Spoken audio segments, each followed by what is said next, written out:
하나님의 말씀 여호수아서 1장 20장 1절부터 보시겠습니다. 예, 하나님의 말씀 여호수아서 20장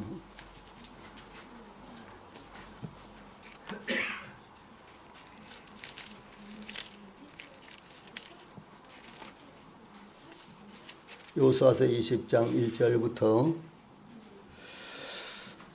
3절까지 그리고 6절 이렇게 봉독을 해드리겠습니다. 앞에 화면 보시고 보시면 좋겠습니다. 지금 읽겠습니다. 여호와께서 여호수아에게 말씀하여 이르시되 이스라엘 자손에게 말하여 이르기를 내가 모세를 통하여 너희에게 말한 도피성들을 너희를 위해 정하여 부지 중에 실수로 사람을 죽인 자를 그리로 도망하게 하라. 이는 너희를 위해 피해 보복자를 피할 곳이니라. 6절 그 살인자는 회중 앞에 서서 재판을 받기까지 또는 그 당시 대제사장이 죽기까지 그 성읍에 거주하다가 그 후에 그 살인자는 그 성읍 곧 자기가 도망하여 나온 자기 성읍 자기 집으로 돌아갈지니라 하라 하시니라. 아멘.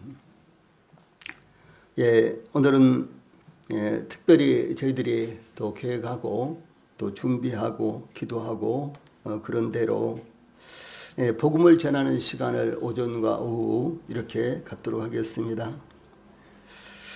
특별히 오전에는 우리가 여호수아서를 계속해서 공부해 왔는데 이제 20장 저희들이 공부할 차례죠.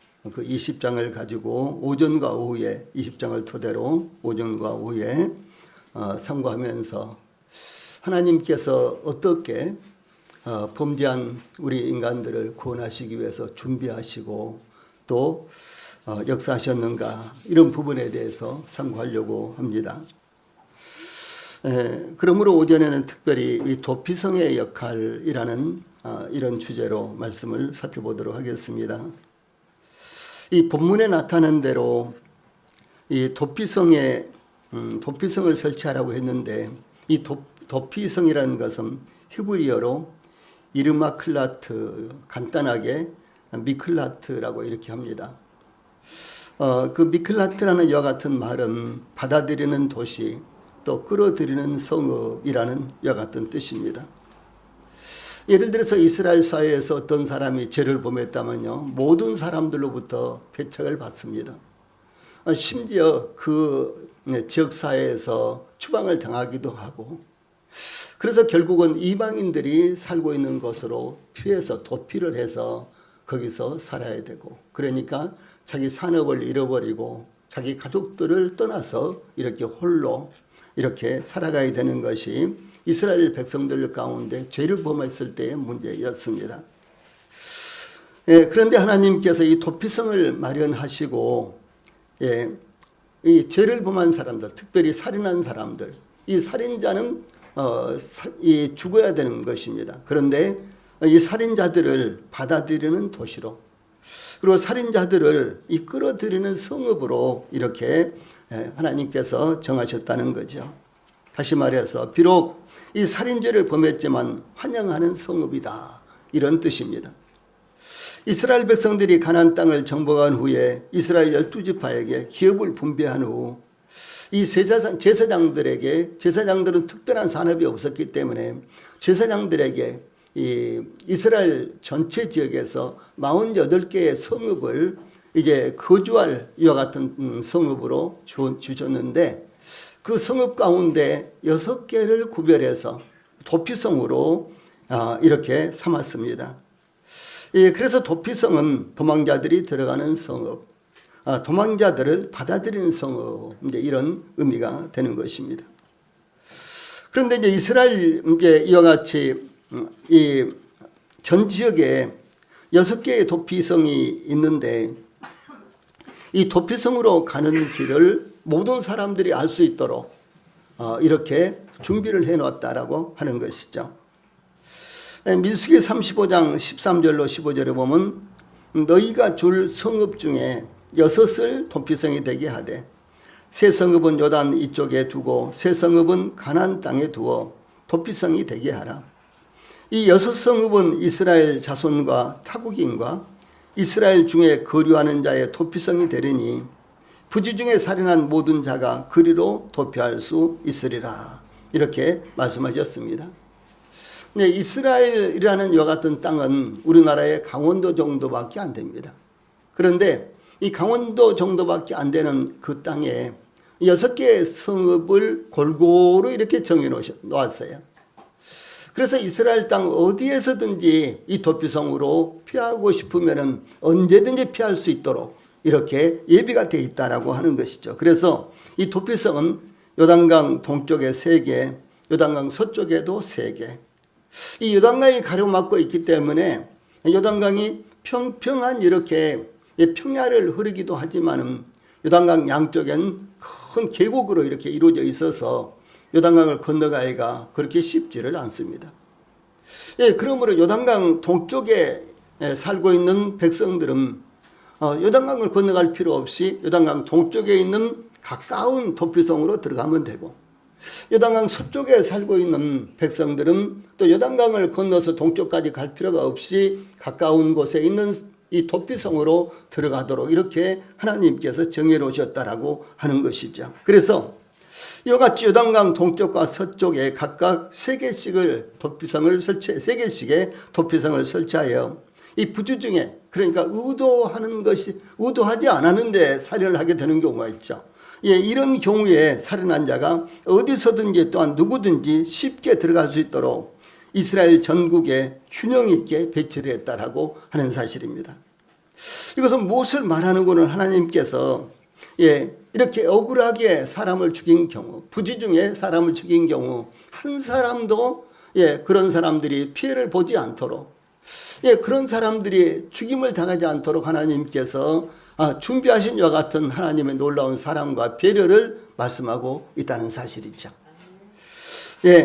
이 도피성은 부지 중에 이 살인한 자에게, 살인한 모든 사람들에게 해당되는데, 여기 보면 이스라엘 자손과 타국인과 이스라엘 중에 거류하는 자가 이 성으로 들어가 보호를 받을 수 있었습니다. 그래서 이스라엘 백성들뿐만 아니라 타국인도 보호를 받을 수 있었으며, 또 이스라엘 백성들 중에 함께 살고 있는 이 거류하고 있는 이 타국인도, 이방인들도, 그러니까 어떤 일로 인해서 이스라엘에 와가지고요 장기 체류하는 자도 보호를 받을 수 있었다라고 하는 사실입니다. 그러니까 하나님께서는 누구든지 한 사람도 빠짐없이, 한 사람도 예외가 되지 않고 누구든지 보호를 받을 수 있도록 이렇게 하셨다라고 하는 사실입니다.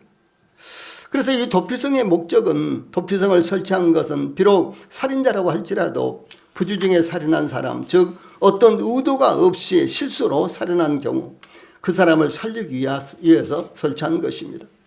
이 부지 중에 살인한 사람은 이 보복하는 자에게 잡히지 않도록 도피성을 향하여 죽자 살자 도망쳐서 도피성으로 들어가기만 하면, 또 들어가야만 살아날 수가 있는 것입니다. 왜냐하면 어떤 계기로든지 만약 살인을 하게 되면 반드시 그 대가를 그대로 받도록 정한 것이 율법이었습니다.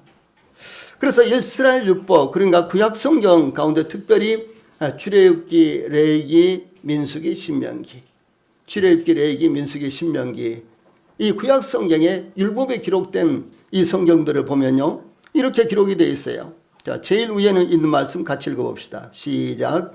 그러나 다른 해가 있으면 갑대, 생명은 생명으로, 눈은 눈으로, 이는 이로, 손은 손으로, 발은 발로, 된 것은 된 것으로, 상하게 한 것은 상함으로, 때린 것은 때림으로 갚을지니라. 출애굽기 21장 23절로 25절에 이렇게 기록되어 있습니다. 그래서 이스라엘 백성들은 율법을 따라서 이 사회 구조가 이루어지고 있어요. 이것은 이스라엘 백성들뿐만 아니라 이 구약 성경을 경전으로 삼고 있는 이 이슬람 국가에서도 마찬가지입니다. 이슬람 국가는, 이스라엘 국가는요, 이스라엘 국가는 이와 같이 유대교를 신봉한 이와 같은 이제 국가지만은, 그러나 이스라엘 국가는 아주 민주주의가 이루어져 있는, 그래서 모든 것들을 선거로 결정하고 이제 일반적인 이 공화 헌법을 제정해서요, 민주헌법을 제정해서 헌법에 의해서 국가를 운영합니다. 그런데 이슬람 국가들은 대부분 다 이런 헌법이 있어도 헌법보다도 그들의 이제 경전, 소위 코란, 이 코란이 더 우선적으로 이제 적용이 됩니다. 그래서 이 코란은 소위 우리가 지금 갖고 있는 구약 성경과 거의 비슷합니다. 그러니까 구약 성경을 조금씩 이 마호메트에게 적용시켜 가지고 고쳐놓은 것이 소위 코란이요. 그것이 이슬람 경전입니다. 이슬람 경전은 AD 700년경에 생겼습니다. 왜냐하면 마호메트라는 사람이 AD 600년경에 살았던 사람인데 마호메트가 죽을 때까지는 경전이 없었어요. 그런데 마호메트가 죽은 후에 그 제자들이 이제 코란이라는 걸 만들었는데 그 코란은 AD 700년경에 이렇게 만들어졌습니다. 그래서 구약 성경은 거의 그대로 이제 색인을 했고요. 그 다음에 신약 성경에서 예수님은 아주 위대한 선지자로 이렇게 각색을 해놓은 것이 소위 코란입니다. 그래서 이슬람 국가는 지금도 이 구약 성경을 토대로 법이 이것이 더 우선적인 거예요. 그래서 어떤 사람이 살인을 했다 그러면 그 사람은 죽여야 되는 거예요. 그래서 어떤 사람이 남의 해를 끼쳤다 그러면 해를 끼친 만큼 끼치는 거예요. 지금 이 말씀 그대로 하는 것입니다. 예, 그 다음에 또 보면은요, 레위기서 24장 19절로 21절에 사람이 만일 그의 이웃에게 상해를 입혔으면 그가 행한 대로 그에게 행할 것이니 상처에는 상처로 눈에는 눈으로 이에는 이로 갚을지라. 남에게 상해를 입힌 그대로 그에게 그대로 할 것이며 짐승을 죽인 자는 그것을 물어줄 것이요 사람을 죽인 자는 죽일지니. 이렇게 기록되어 있는데 그대로 법이 적용된다라고 하는 사실이죠. 또 신명기 19장 21절에는 내 눈이 긍휼히 여기지 말라. 생명에는 생명으로 눈에는 눈으로 이에는 이로 손에는 손으로 발에는 발로이니라. 이렇게 말씀이 기록되어 있습니다. 이것이 율법이에요. 그래서 율법은 문자 그대로 적용을 하는 것입니다. 여기에는 어떤 상황이라든가 어떤 그때의 정황이라든가 어떤 이런 게 있겠잖아요. 예를 들어서 살인을 한다고 할지라도 우리나라에서는 어떤 경우는 6년 선고를 해가지고요, 국민들이 막 붕괴를 하죠. 그렇죠. 6년 선고를 받은 이 대법원에서 6년 판결을 받은 이와 같은 살인자들이 많습니다. 그래서 우리나라는 그런 일이 있을 때마다 국민들이 막 붕괴를 하는데 대법원에서 그렇게 결정을 하면은 그냥 끝나는 거예요. 어떤 사람은 살인을 하고요, 30년, 35년 이렇게 받습니다. 원래는 최소한도 살인을 하면요 20년 이상 받게 돼 있는 거예요. 그런데 그 정황에 따라서 그 정황이라는 것은요, 판사가 자기가 보는 이와 같은 상황대로 하는 것입니다. 그래서 어떤 사람은 6년이 되고 어떤 사람은 10년, 15년, 어떤 사람은 20년, 그리고 어떤 사람은 35년까지도 이렇게 되고 그런다는 것이죠. 예, 그런데 율법은 그런 것이 없습니다. 사람을 죽이면 무조건 그 사람도 죽여야 되고, 짐승이 죽음을 당하면요 그 짐승을 그대로 가서 변상을 해야 되는 거예요. 소 한 마리를 죽였다면 소 한 마리를 그대로 변상을 해야 되고요. 이것이 율법이라는 것이죠. 그런데 이 고의성이 없는 사고, 즉 실수로 사람을 죽인 경우는 어떻게 할 것인가, 이것이 바로 여기 도피성의 중요성인 것입니다. 그래서 하나님께서는 이런 경우를요 참작을 하셔서 전혀 이 사람이 의도가 없었는데, 사람을 죽일 생각이 전혀 없었는데 사람을 죽인 경우는 도피성으로 들어가서 그 사람이 정식으로 재판을 받게 하고, 그리고 고의성이 없는 것이 확인이 된다면 그 사람이 도피성에서 살 수 있도록 해라. 이것이 바로 도피성의 목적이라는 것이죠. 예를 들어서요, 고의성이 없이 사람을 죽인 경우도 있습니다. 그렇죠, 많죠. 예, 우리나라 경우요, 특별히 오늘날로 말한다면 자동차를 운전하는 사람이 내리막길에서 브레이크가 파열됐는데 질주하다가 사고를 낸 경우가 가끔 일어납니다.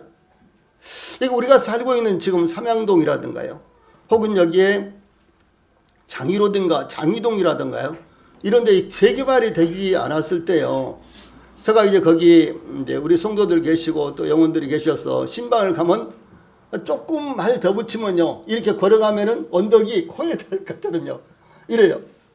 겨울에 가면은 얼마나 미끄러워요. 그 집에서 하수도가 터져서 막 얼음길이 되고, 눈이 와서 또 그것이 이제 얼어가지고 또 이제 이와 같이 눈길이 되고요. 그러면 사람이 걸어 다닐 수가 없잖아요. 그러니까 어떻게 하죠?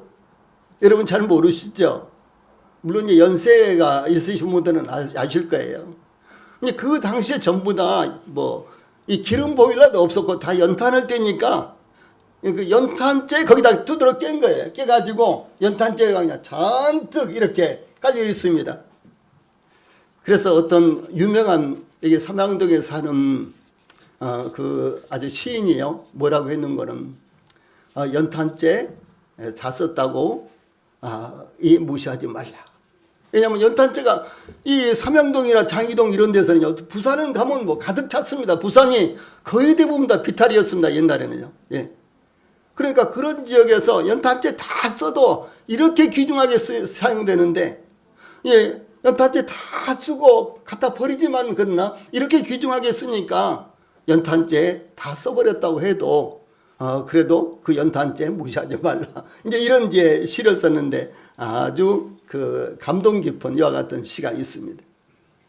예, 그래서 이와 같이요, 내리막길을 가다가 갑자기 브레이크가 파열돼 가지고요, 사고를 낸 경우, 이런 경우도 있었죠. 또 요즘요, 이제 해당되기도 하고 되지도 않기도 합니다만은, 시청 앞에서 사고를 낸 한 운전사도요, 급발진이었다 그랬는데 결국은 급발진이 받아들이지 않았죠. 그래서 여러 사람이 죽었는데, 이 급발진으로 인해서 급발진 사고와 같은 불가항력적인 사고로 사람을 죽인 경우도 있다는 사실이죠. 근데 이것이 진짜로 급발진으로 이렇게 확인이 된다면 어떻게 되겠어요?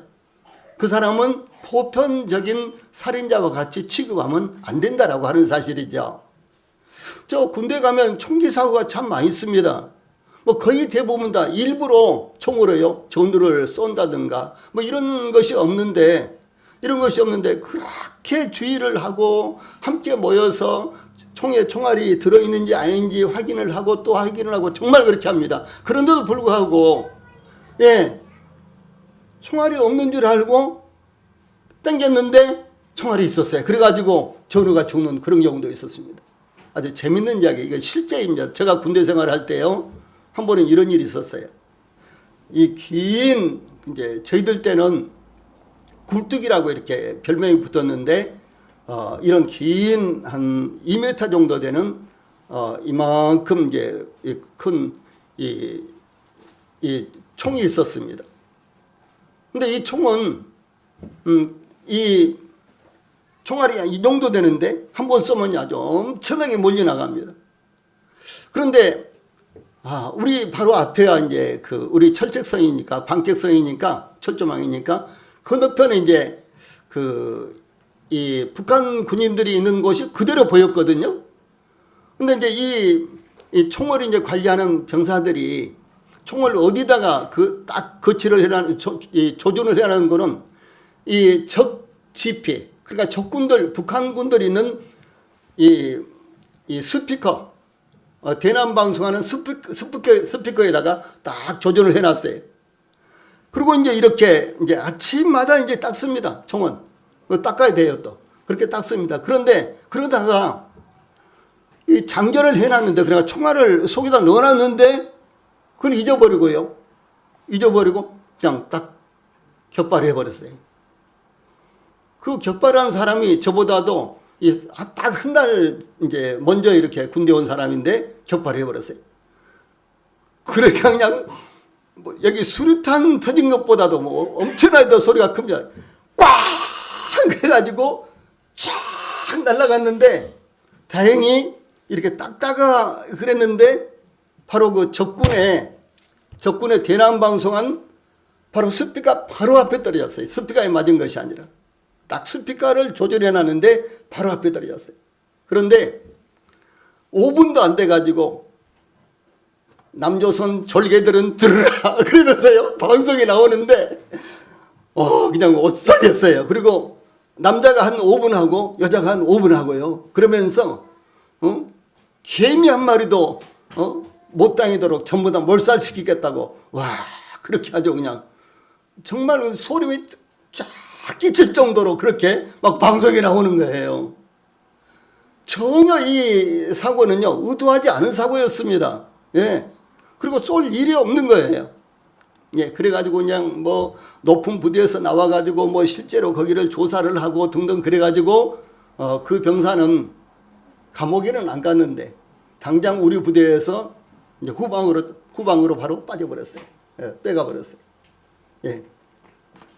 이런 이제 사고가 소위 이제 고의성이 없는 이와 같은 사고입니다. 그래서 이 고의성이 없는 사고에 대해서 성경은 이렇게 말씀하고 있습니다. 자, 위에 있는 말씀 같이 읽어봅시다. 시작. 악의가 없이 우연히 사람을 밀치거나 기회를 엿봄이 없이 무엇을 던지거나 보지 못하고 사람을 죽일 만한 돌을 던져서 죽였을 때에 이는 악의도 없고 헤아려 한 것도 아닌즉 회중이 친자와 피를 보복하는 자 간에 이 규례대로 판결하여 피를 보복하는 자의 손에서 살인자를 건져내어 그가 피하였던 도피성으로 돌려보낼 것이요 그는 거룩한 기름 부음을 받은 대제사장이 죽기까지 거기 거주할 것이니라. 이런 말씀이 나와요. 여기 특별히 25절에 24절에 회중이 친자와 피를 보복하는 자 간에 이런 말씀이 나오죠. 24절에 무슨 말씀이고는 친자는 이제 돌을 던졌다든가 무엇을 던져서 이 던진 사람 그래서 전혀 의도하지 않았는데 사람이 죽었단 말이에요. 이 던진 사람 그러니까 살인자지요. 그 다음에 보복하는 자는 아니 우리 가족이 죽었으니까 어떻게 돼요? 그러니까 그 가족들이 우리 가족이 죽었으니까 우리 가족이 우리 가족을 죽인 사람을 죽이도록 이렇게 보복하도록 돼 있는 거예요. 이제 이런 경우를 말하는 거예요. 그러니까 예, 이제 부지 중에 고의성이 없이 사람을 죽여도 예, 그 살해당한 사람의 가족들이 보복을 해서 예, 가족을 죽인 사람을 죽이게 돼 있다는 사실이죠. 이것을 이제 이렇게 볼 수 있습니다. 실수로 사람을 죽인 경우 첫째 무심코 사람을 밀쳐서 죽게 되는 경우. 예를 들어 다리를 옛날에 다리가 뭐 난간 이런 게 없었잖아요. 그래서 다리를 이렇게 건너가다가 하면서 전혀 의도하지 않았는데 옆에 사람을 밀었어요. 그러니까 그 사람이 다리에서 떨어져서 죽었어요. 그런 경우 있죠. 뭐 이런 경우입니다. 뭐 예를 들어서 이스라엘은 대부분 다 평지붕입니다. 이스라엘은 더더구나 이제 옛날에는 평지붕이었어요. 그런데 이 평지붕인데 삥 둘러서 난간을 만들어내야 되는데 난간도 없는 지붕이었어요. 옛날은. 대부분 다. 그런데 그 지붕이 모신 거는 일반적으로요. 서로 모여서 회의도 하고 밥도 먹고 뭐 이렇게요. 오락도 하고 하는데 이런 건 이제 공공장소로 사용이 됐거든요. 근데 이런 장소에서 이런 장소로 사용하다가 갑작스럽게 어떤 사람을 밀칠 수가 있겠죠. 예, 갑작스럽게 밀쳐서 떨어져서 죽었을 경우 이제 이런 경우를 여기 말하는 것입니다. 예, 그 다음에 두 번째로는 무심코 물건을 던져서 죽게 되는 경우, 세 번째로는 무심코 돌을 던져서 죽게 되는 경우. 예, 이와 같이 고의성이 없이 실수로 사람을 죽였을 경우 그 사람은 보복을 당하지 않도록 하기 위해서 이 도피성으로 도망을 쳐서 들어가라라고 하는 것이 이 도피성의 법이 되는 것입니다. 그런데 이제 실수로 인해서 이 사람을 죽인 사람이 이 도피성으로 온다면은 그 성읍의 장로들 앞에서 간단하게 청문회를 진행합니다. 그래서 이 사람이 진짜 고의성이 없었는지 아니면 고의로 사람을 죽이고 지금 거짓말을 하는지 이런 부분에 대해서 실사를 하고 재판을 하고요. 그래서 이제 과실치사가 확인되면 고의성이 없이 사람을 죽인 것이 확인이 되면 이 도피성을 맡은 성읍의 공동체는 그 고의성이 없는 살인자에 대해서 세 가지 의무를 지게 되는 것입니다. 첫째는 이 도피자를 성읍으로 영접하고, 두 번째 도피자가 거주할 장소를 제공하고, 세 번째는 도피자를 보복자로부터 보호해주는, 그래서 이 도피성에 들어가 있는 한은 절대로 보복을 당하지 않도록 이렇게 해주는 것이 이 도피성의 또 책임이다라고 하는 것이죠. 그래서 이제 이후 재판을 통해서 의도적으로 살인한 것이 아니라 실수로 살인한 것이 밝혀지면 이 도피성에 머물다가 딱 무엇이 있는 거는 대제사장이 죽으면은 자신의 고향으로 돌아갈 수 있게 하는 것입니다. 이 문제는 이제 제가 오후에 좀 더 세밀하게 말씀을 드릴 거예요. 이 기간은 그러므로 이 도피성에 있는 기간은 일종의 근신 기간으로 감옥살이와 같다고 볼 수가 있습니다. 왜냐하면은 그 도피성 안에는 자유스럽지만 도피성에서 나가면은 죽는 거예요. 예, 지금 그런 경우를 말하는 것입니다. 그래서 실수로 사람을 죽인 경우, 즉 부주 중에 살인한 것은 죄를 범하였지만 자기의 죄를 깨닫고 하나님의 심판을 두려워함으로 보호받기를 원하는 것을 의미하는 것입니다. 이 죄를 범했지만 회개하고 용서받기를 원한 사람을 가리키는 것입니다. 누구든지 죄를 범했을 때 양심의 가책을 받습니다. 그런데 뭐 그냥 살다 보면 그럴 수 있는 것이지, 내가 이익을 보면은 그렇게 하지 않고 어떻게 살겠어 등등 이렇게 한다든가요. 의도적으로 사람을 죽인 경우도 아주 많이 있습니다. 그런데 의도적이든 아니든 간에 이 사고를 내고 살인을 하고 죄를 범하고 난 다음에 양심의 가책을 받고 하나님 앞에 나와서 하나님 정말 죄를 범했습니다. 하나님 제 죄를 용서해 주십시오. 이런 사람을 가리켜서 여기에서는 고의적으로 살인한 사람이 아니라 부주 중에 살인한 사람을 가리켜서 지금 이렇게 말하는 것입니다. 그래서 이 고의성이 없이 사람을 죽인 사람은 보복자들로부터 피하기 위해서 이 도피성을 향하여 죽자 살자 달려가야 하는 것입니다. 그렇죠? 만약 중간에 잡히면 어떻게 되겠어요? 죽는 것이에요. 그래서 죽지 않기 위해서는 죽자 살자 도피성을 향해서 달려가야 되는 것입니다. 그래서 이렇게 달려가지 않으면 보복자들에게 잡히게 되고 잡히게 되면 죽음을 당할 수밖에 없는 것입니다. 이것은 무엇을 말하는 거는 죄를 범한 사람은 나도 죄인이구나, 나도 죄가 참 많구나, 그러면은 아주 신속하게 하나님 앞에 나와서 죄를 용서함 받고 죄를 용서함 받고 이제 하나님으로부터 은혜를 입지 않으면 안 된다라고 하는 사실을 우리들에게 가르치고 있는 것입니다. 이 고의성이 없이 사람을 죽인 살인자가 보복자를 피해 도피성으로 죽자 살자 도망쳐야 하듯이 이 세상을 살아가는 모든 사람들이 무엇인가 쫓겨가고 있는 것입니다. 그러나 정작 도망갈 만한 곳은 세상에 아무것도 없습니다. 그러므로 술로 혹은 쾌락으로 혹은 마약으로 무엇인가 완전 도취되어 빠져서 잊어버리려고 하지만 그것으로는 해결이 안 되는 것입니다. 오히려 그 결과는 더 큰 문제가 발생하고 말죠. 2010년에 이런 일이 발생하고 전 국민이 굉장히 마음에 참 큰 상처를 입고 격노했던 일이 있었습니다. 게임 중독에 빠진 부모가 그 부모는 남편은 41살 그리고 아내는 24살짜리였습니다. 그런데 그 부모가 3개월 된 아기를 두고 어떤 날은 6시간 또 어떤 날은 12시간씩 PC방에서 게임을 하면서 아이에게 먹을 것을 주지 않았다고 합니다. 아니 밤새도록 둘이가 가서 PC방에서 게임을 하면서 그래서 게임에 완전히 중독이 된 이와 같은 사람들이었는데 게임을 하면서 아이에게는 아무것도 먹을 것을 주지 않는 거예요. 그래서 아기는 배가 고파서 목이 터지라고 울고 또 울었지만 엄마도 아빠도 나타나지 않았습니다. 결국 아이는 어느 날 이제 엄마 아빠가 새벽에 들어와서 잠을 자고 있는데 아이는 전혀 우울과 같은 기운이 없어서 그냥 축 늘어져서 잠을 자고 있었습니다. 그런데 아침에 일어나 보니까 아이가 죽어 있었어요. 바로 이런 사건이었습니다. 그런데 아이는 완전히 마른 상태로 죽고 말았습니다. 그래서 현실 세계에서 탈피하려는 중독은 결국 파멸로 간다라고 하는 사실이죠. 그런데 비단 이 사건만 아니라 모든 사람들이요 이렇게 자기 생활에 매여서 혹은 또 자기 생각에 빠져서요 이렇게 하나님을 찾지 못하고 혹은 또 자기가 해야 될 일을 하지 못하고 이렇게 살아가고 있는 것이 현실이다라고 하는 것입니다. 어떤 사람들은 운동에 빠져 있어요. 어떤 사람들은 화투라든가 게임이라든가 이런 데 빠져 있는 사람 정말로 많습니다. 예, 특별히 우리나라에 지금 문제가 되고 있는 것이 마약이잖아요. 예, 마약에 빠져 있는 사람들이 정말로 많습니다. 이것은 결국은 자기를 죽이는 것이 되어버리고요. 더더구나 하나님을 찾는다는 것은 정말 어려운 이와 같은 상황이 되어버리고 말았습니다. 예, 그러므로 이 세상에는 이 도피성이 없기 때문에 스스로 목숨을 끊는 경우들이 많이 나타나는데, 이 선진국일수록 자살률이 높고요.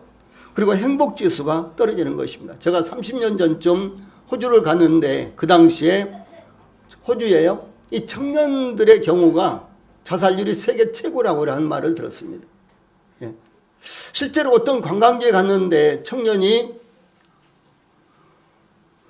절벽 한가운데, 절벽에서 조금 내려가가지고요, 사람 손이 안는데 내려가가지고, 그렇게 떨어지려고 하고 있는 것을 이제 사람들이 알고 경찰에 신고하니까, 밑에는 또 배들이 와서 또 이렇게 방송을 하고, 위에는 경찰들이 오고, 그리고 이제 심지어 그 엄마가 와가지고, 그 절벽 위에서 하소연을 하는 그런 모습을 직접 봤습니다.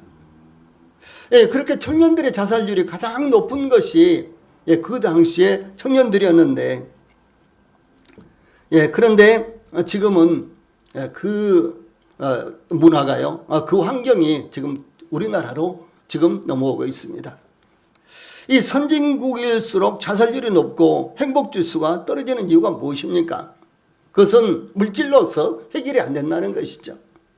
아무리 잘 살고 아무리 평안하게 살고 아무리 자기가 하고 싶은 거 다 하고 살아도 그것이 자기의 빈 마음을 절대로 채울 수가 없다라고 하는 사실을 반영하는 것입니다. 현재 우리나라의 자살률은 하루 평균 38.3명이 스스로 목숨을 끊습니다.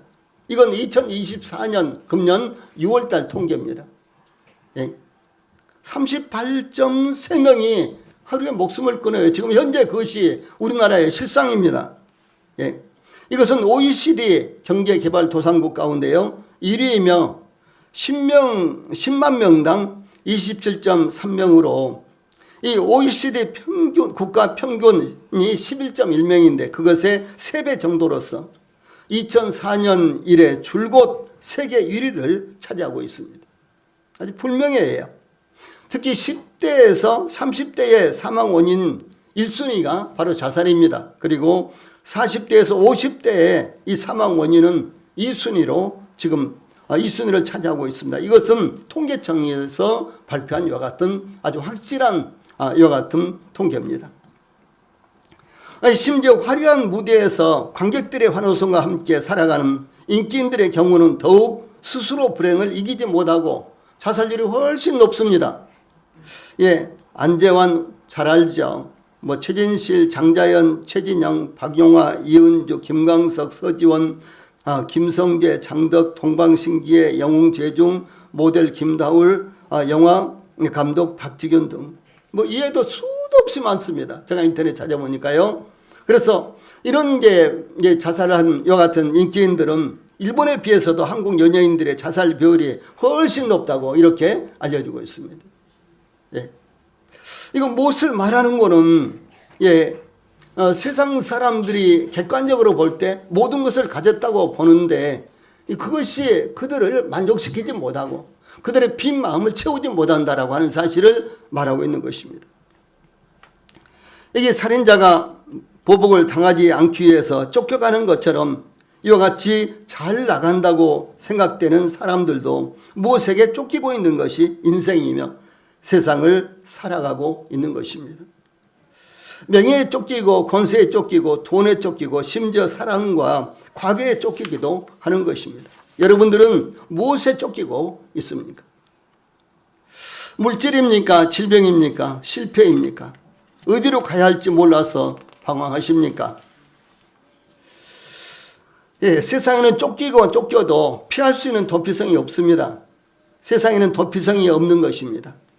만약 이 세상에 경쟁이 없고 쫓아가야 하거나 쫓기는 일이 없는 도피성이 있다면 그것이 바로 천국이 될 것입니다. 이스라엘 백성들이 부지 중에 살인을 하게 되면 그것도 피 흘린 죄로 인해서 죽음을 당해야 하는 것입니다. 그러므로 부지 중에 살인을 한 사람은 죽자 살자 도피성을 향하여 달려가야 하는 것입니다. 틀림없이 부지 중에 살인한 자라도 살해된 사람의 가족들은 이 포복하기 위해서 그를 계속해서 찾을 것이고 추격해 올 것입니다. 그 뒤를 쫓아올 것입니다. 그러므로 부지 중에 살인한 사람이 살아날 수 있는 곳은 오직 도피성밖에 없는 것입니다. 도피성만이 유일하게 안전한 곳이며 그를 보호하고 지켜주는 곳이며 자유스럽게 살아갈 수 있는 곳, 그것이 바로 도피성이다라고 하는 것입니다.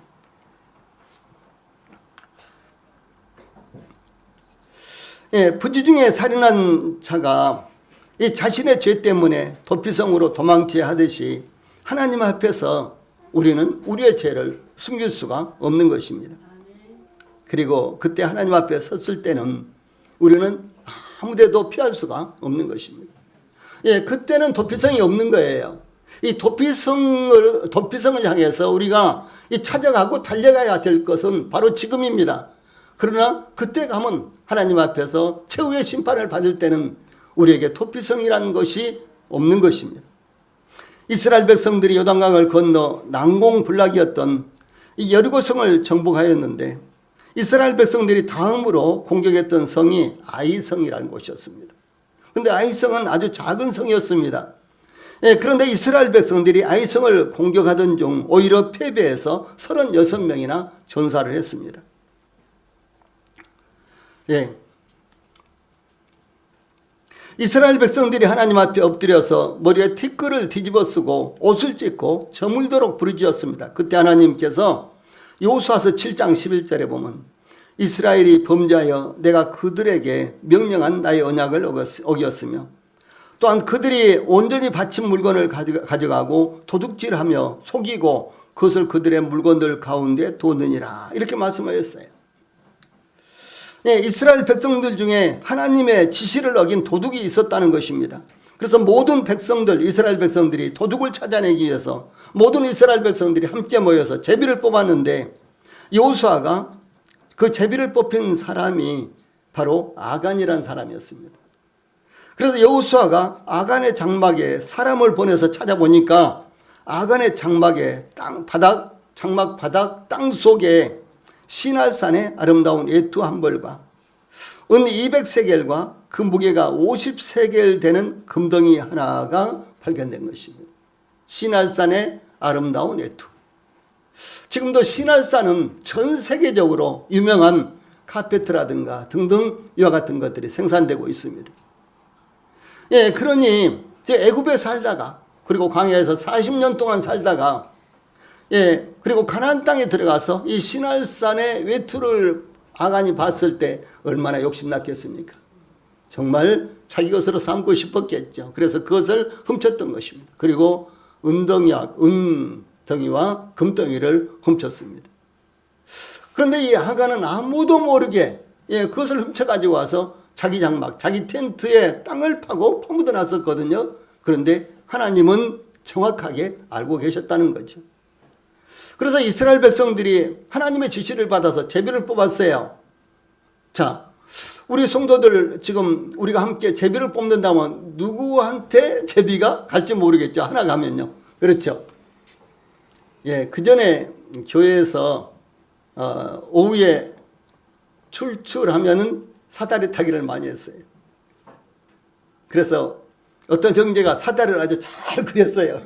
그래가지고 뭐 A, B, C, D 뭐 이렇게 하나씩 찍으라는 거예요. 그럼 우리가 하나씩 찍었죠.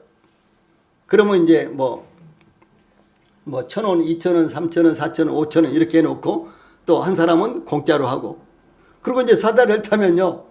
어떤 사람 형제는 공짜가 되고 어떤 형제는 5,000원짜리가 되고 그러죠. 아무도 모르죠, 이거. 그렇죠. 예.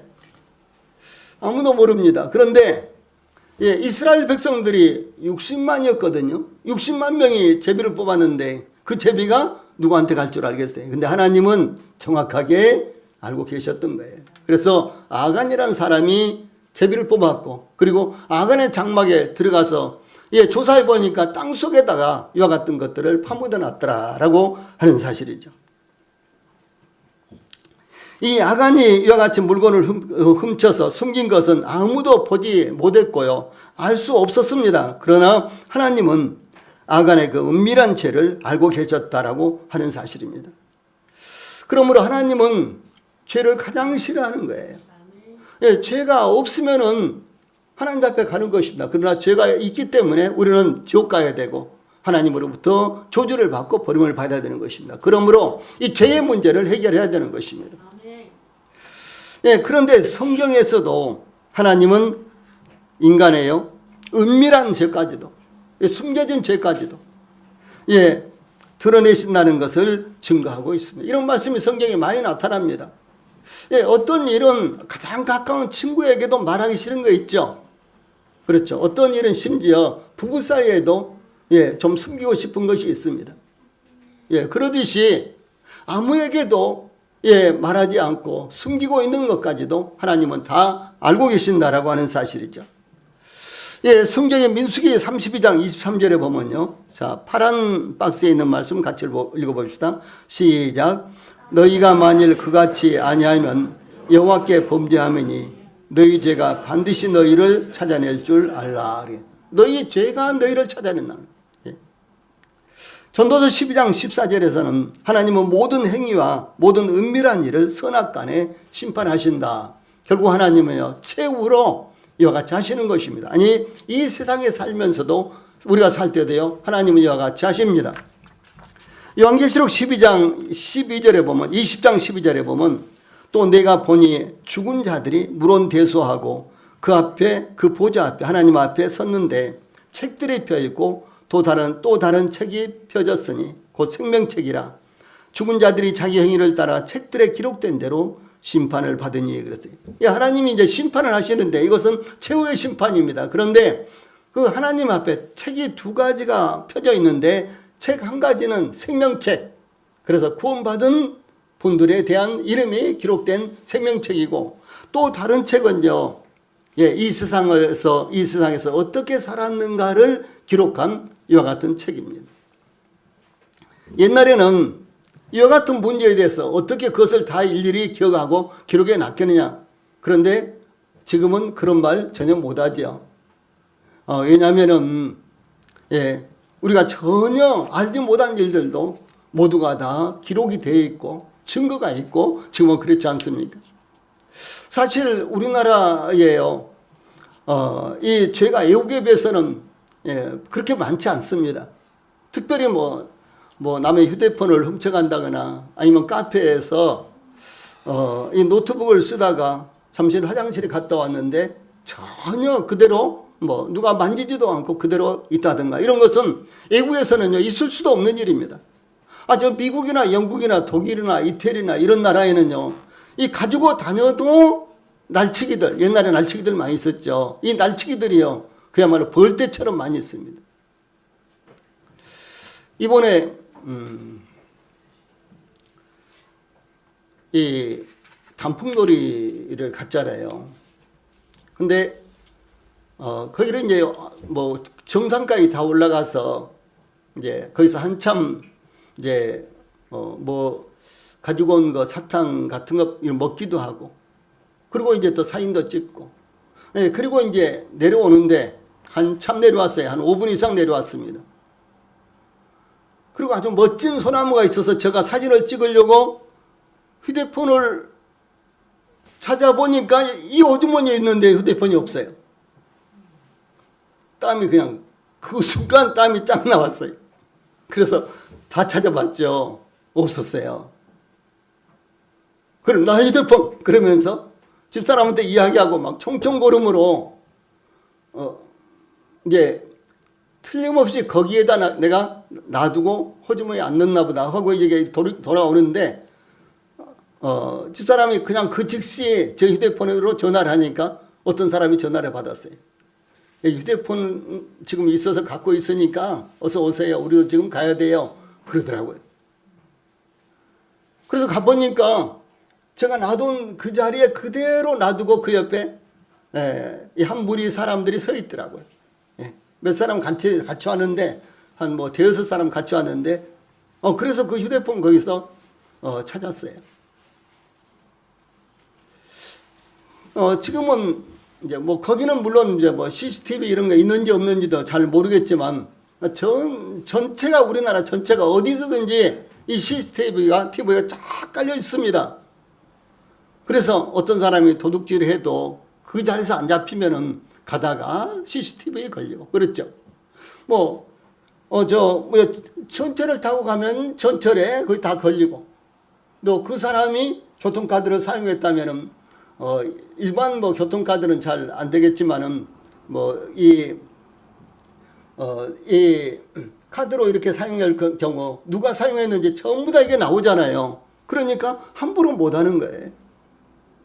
이와 같이 우리가 이 세상에서 어떻게 살았는지, 정말 예수님을 믿고 이렇게 살았는지, 아니면 죄를 범하고도 양심의 가책도 받지 않았는지, 뿐만 아니라 이 복음을 듣고도요 거기에 대해서 전혀 우리가 반응을 하지도 않았는지, 관심도 없었는지, 이런 부분들이 전부 다 책에 기록되어 있다라고 하는 사실입니다. 그래서 그 책에 있는 대로 우리가 심판을 받게 된다라고 하는 사실을 말씀하고 있는 것입니다. 이 성경은 모든 사람이 죄인이라고 이렇게 증거하고 있습니다.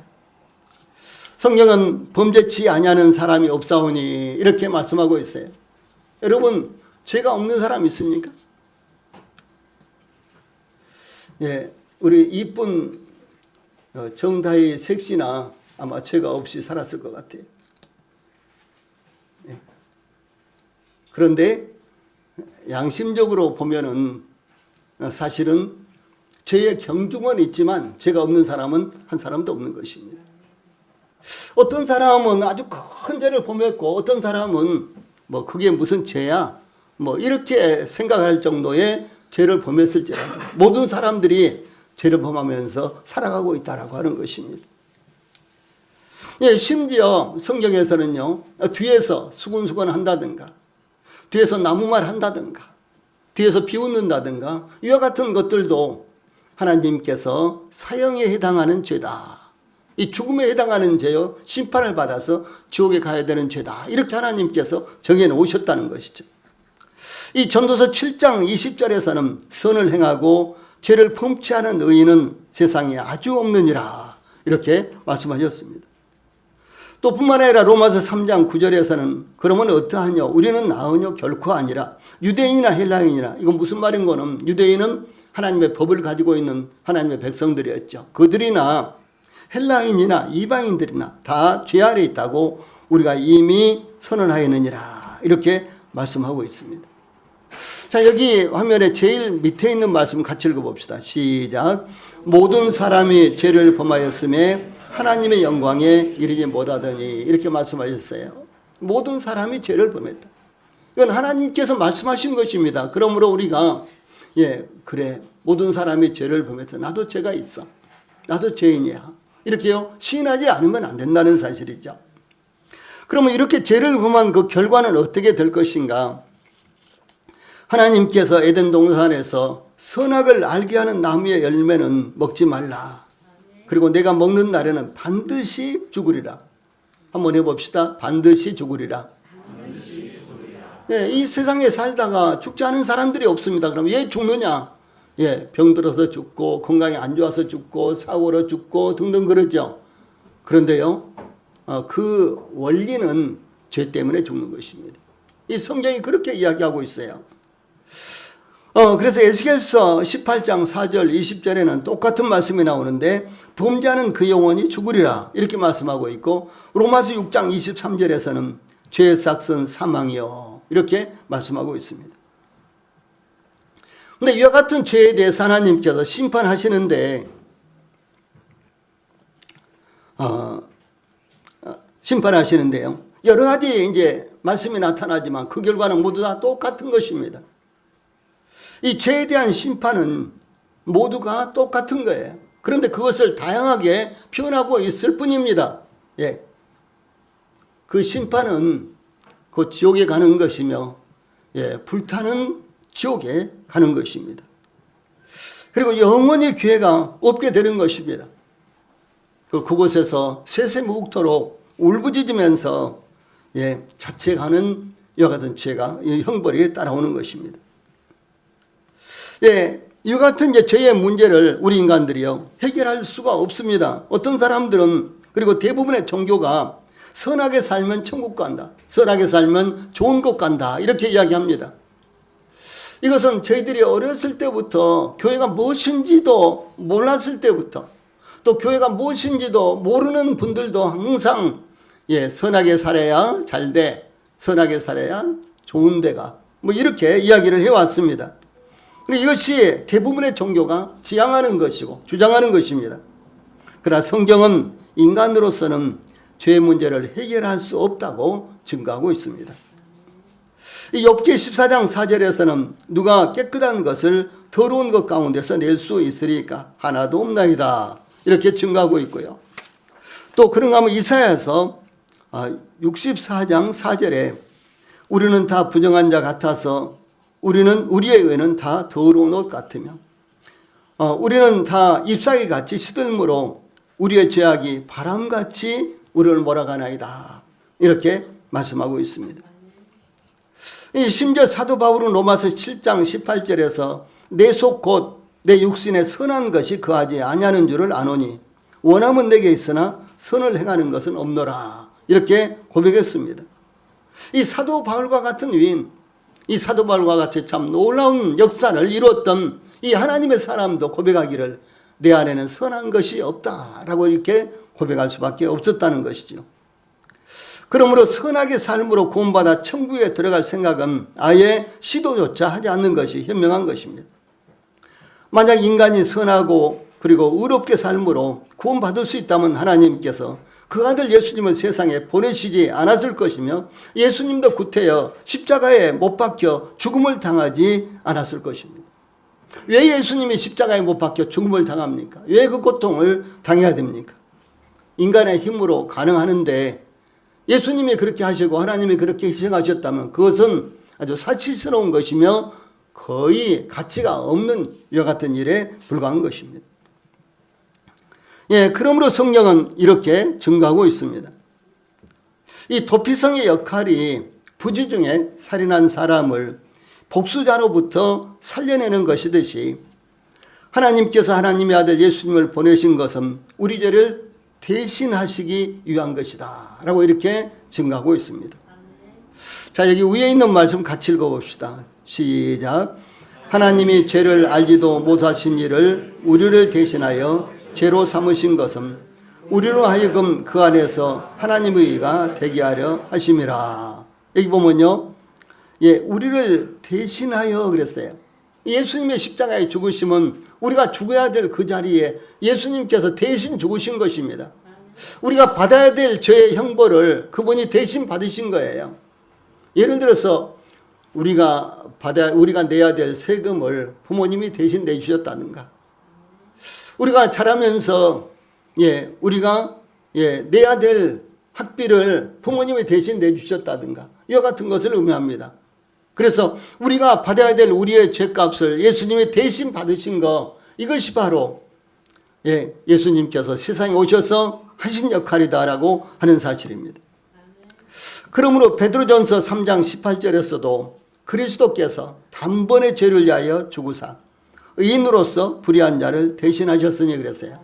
여기도 예수님께서 저희들을 대신하셨다, 불의한 자 죄인들을 대신하셨다라고 이렇게 말씀하고 있습니다. 그러므로 오늘 참석하신 모든 분들이 예수님의 십자가의 죽으심은 죄인들을 대신하신 것이다, 바로 예수님의 십자가의 죽으심은 나의 죄를 대신하신 것이다 라는 사실을 마음에 받아들이시는 교회가 되시기를 바랍니다. 찬송 부르시겠습니다.